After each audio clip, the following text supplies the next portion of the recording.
자, 더 디베이트에 오신 것을 환영합니다. 오늘 저희가 나눌 이야기는 1980년대 후반 대한민국을 배경으로 하고요. 한 콜라 배달원의 시선으로 기록된 어느 할머니에 관한 이야기입니다. 이 혹독한 추위에도 매일같이 그 살얼음이 낀 콜라를 거의 물처럼 마시는 할머니가 등장하죠. 네, 정말 기이할 정도의 집착을 보여주는데요. 이게 단순히 좀 독특한 식습관이다, 이렇게 보기에는 그 정도가 지나칩니다. 바로 그 지점입니다. 이 행위는 단순한 기호를 넘어선 아주 복합적인 동기를 품고 있습니다. 그래서 오늘 저희의 논제는 바로 이겁니다. 할머니의 콜라 소비는 아들을 잃은 슬픔을 기리고 그 기억을 의식적으로 보존하려는 숭고한 행위인가? 아니면 감당할 수 없는 전쟁 트라우마가 빚어낸 심리적 의존, 즉 중독의 한 형태인가? 저는 할머니의 행동이 아들을 향한 사랑을 이어가려는 의도적인 상징 행위, 일종의 재해였다고 보는 쪽입니다. 저는 그 행위의 시작점에는 물론 비극적인 사연이 있다는 점, 그건 인정하지만요. 30년간 지속된 지금 현재의 모습은 트라우마를 견디기 위한 심리적 또 신체적 의존 상태에 훨씬 가깝다고 봅니다. 좋습니다. 그럼 제 주장부터 좀 더 자세히 풀어보겠습니다. 이 이야기의 모든 것을 관통하는 핵심 단어는 바로 서술자가 마지막에 깨닫게 되는 재의입니다. 할머니의 행동은 단순한 습관이 아니에요.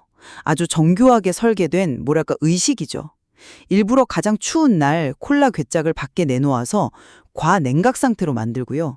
병뚜껑을 따는 순간 하얀 살얼음이 솟아오르는 가장 차갑고 마시기 고통스러운 형태의 콜라를 일부러 만들어서 마시는 겁니다. 아, 잠깐만요.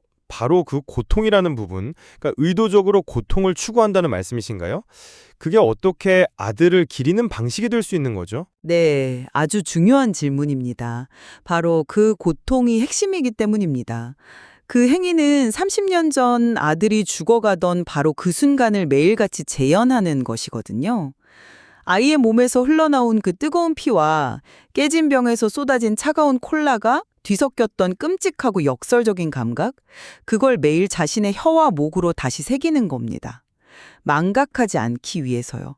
실제로 할머니가 서술자에게 직접 말하잖아요. 그걸 마시니까 내 뱃속에 아들이 다시 들어온 것 같더라. 이것보다 더 명확한 증언이 어디 있겠습니까? 콜라라는 물질을 매개로 아들과의 영적 합의를 이루려는 거죠. 그래서 혀가 아릴 정도의 차가움과 탄산의 고통은 망각에 저항하고 아들의 마지막을 기억하기 위한 숭고한 선택이라고 봐야 합니다.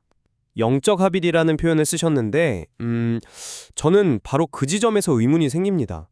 할머니 본인의 말은 훨씬 더 신체적이고 즉각적인 고통에 가깝거든요.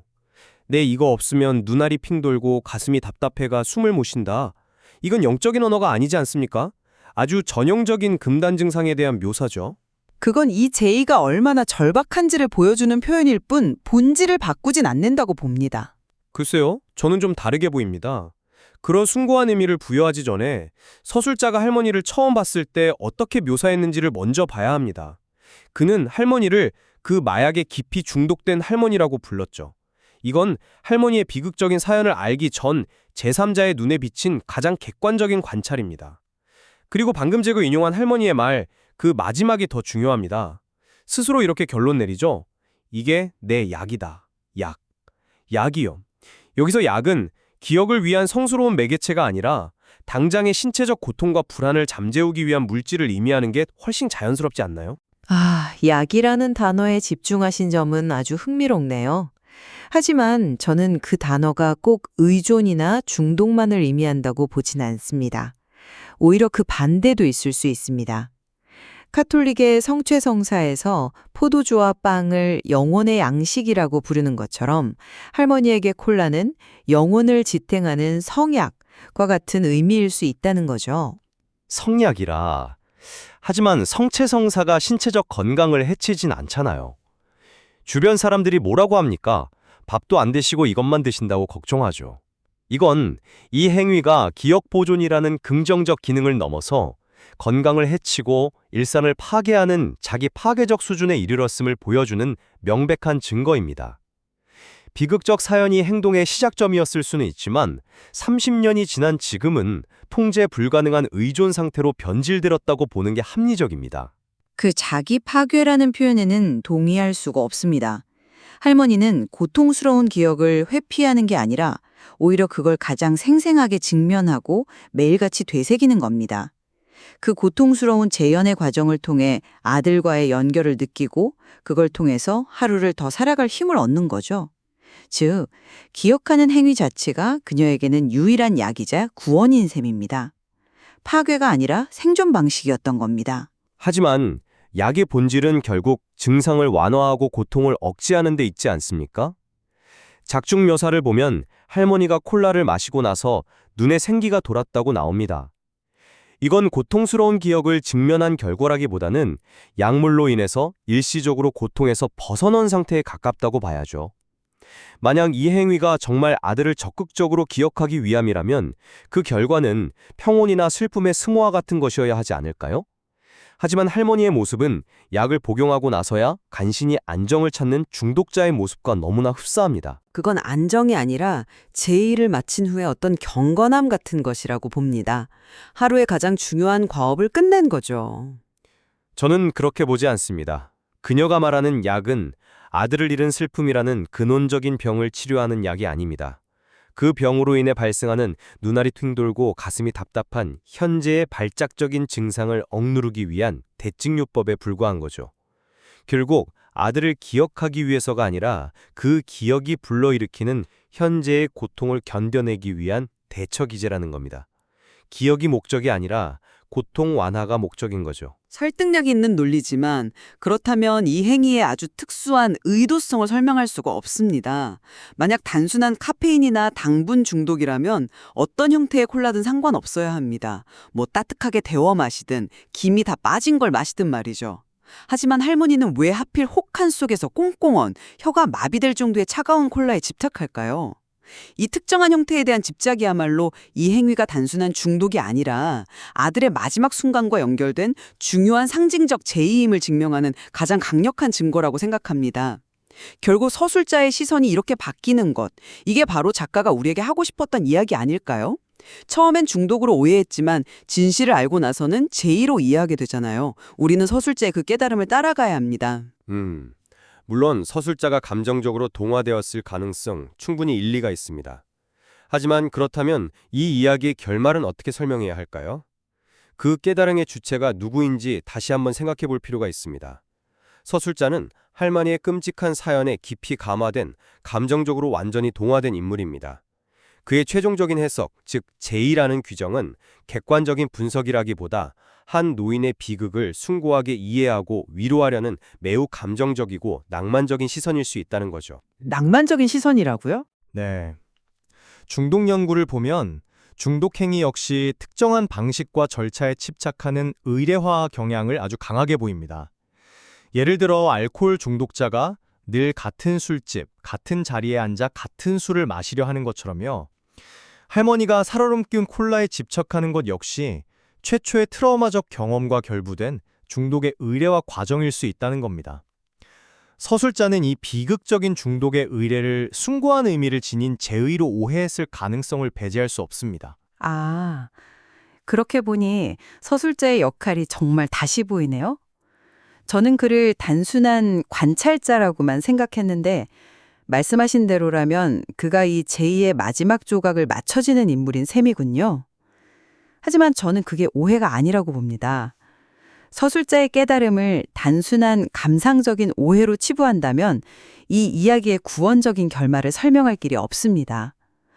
만약 할머니가 그저 통제 불가능한 중독자일 뿐이라면 서술자가 이제 제가 할머니 아들 할게요 라고 말하며 자신의 안전 헬멧을 씌워주는 행위가 무슨 의미를 갖겠습니까? 그건 인간적인 연민과 공감의 표현이죠. 그 이상입니다. 단순히 중독자를 동정하는 행위를 넘어섭니다. 서술자는 할머니의 제의를 이해했고 그 제의의 대상, 즉 아들의 자리를 자신이 대신함으로써 그 길고 긴 제의를 완성시켜 주려는 겁니다. 이 약속을 통해 30년간 과거에 머물러 있던 할머니의 제의는 마침내 현재와 그리고 미래를 향한 연결고리를 찾게 되는 거죠. 이건 파괴가 아닌 구원의 서사입니다. 행위의 본질이 숭고한 제의였기에 가능한 결말이라고 봅니다. 저는 바로 그 행위의 결과에 집중하고 싶습니다. 숭고한 의도와는 별개로 그 결과는 무엇이었습니까? 밥까지 거르며 콜라에 집착하는 것, 이건 명백히 자신을 파괴하는 행위입니다. 그 행위의 결과는 생명의 보존이 아니라 소진이죠. 진정한 추모와 기억은 과거의 상처를 현재의 삶을 살아갈 동력으로 승화시키는 방향으로 나아가야 한다고 생각합니다. 하지만 할머니의 방식은 과거의 가장 끔찍했던 한순간에 자신을 영원히 가두고 현재의 삶을 잠식시키는 방식으로 이루어지잖아요. 저는 이걸 트라우마의 전형적인 부정적인 발현으로 봅니다. 트라우마는 시간을 정지시키고 피해자를 영원히 그 사건의 순간에 머물게 하죠. 할머니는 30년 동안 아들이 죽던 그 자갈밭길 위에 계속 서 있었던 겁니다. 아니요. 저는 그 관점에는 동의할 수 없습니다.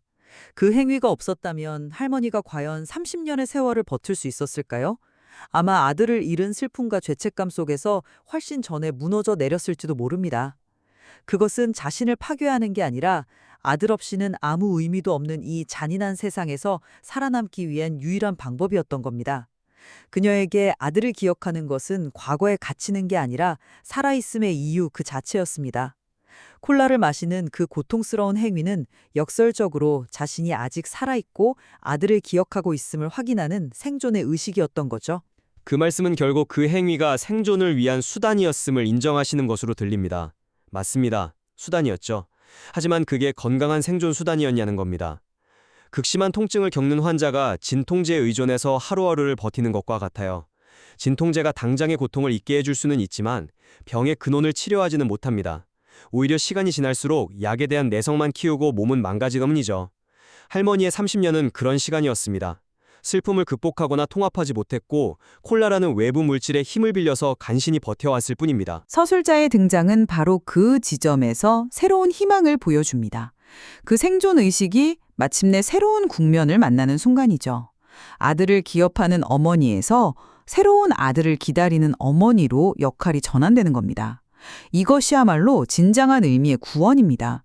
파괴가 아니라 가장 처절한 형태의 생명 유지 활동이었다고 봐야 합니다.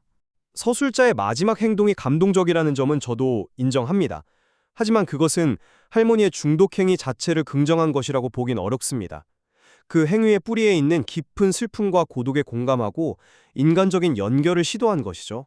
즉, 서술자의 개입이 희망적인 이유는 그것이 할머니가 앞으로 콜라에 대한 의존에서 벗어나 비로소 건강한 애도를 시작할 수 있는 가능성을 열어주었기 때문이지 과거의 행위 전체를 숭고한 것으로 만들어주기 때문은 아니라고 생각합니다. 그럼 최종적으로 제 입장을 정리하겠습니다. 할머니가 매일같이 차가운 콜라를 마시는 행위는 단순한 심리적 의존을 넘어섭니다. 그것은 아들의 마지막 체온과 피를 기억하고 깨진 병 조각처럼 날카로운 그 고통스러운 기억을 기꺼이 끌어안음으로써 아들과의 연결을 유지하려는 한 어머니의 순고하고 필사적인 사랑의 제의입니다. 서술자의 눈을 통해 우리는 그 행위의 본질을 비로소 이해하게 되는 것이죠. 저도 정리하겠습니다. 비극적인 사연이 그 행위의 시작점이었음은 분명하지만 30년이 지난 현재의 모습은 통제 불가능한 의존에 훨씬 가깝습니다. 스스로 약이라고 칭하며 금단 증상을 호소하고 식사도 거르며 신체적 건강까지 해치는 모습은 이 행위가 기억의 적극적인 보존보다는 트라우마에 압도당하지 않기 위한 필사적인 생존 기제로서 기능하고 있음을 명확히 보여준다고 생각합니다. 한 인간의 복잡한 내면을 숭고한 의식과 비극적 의존이라는 두 가지 시선으로 깊이 들여다보았습니다.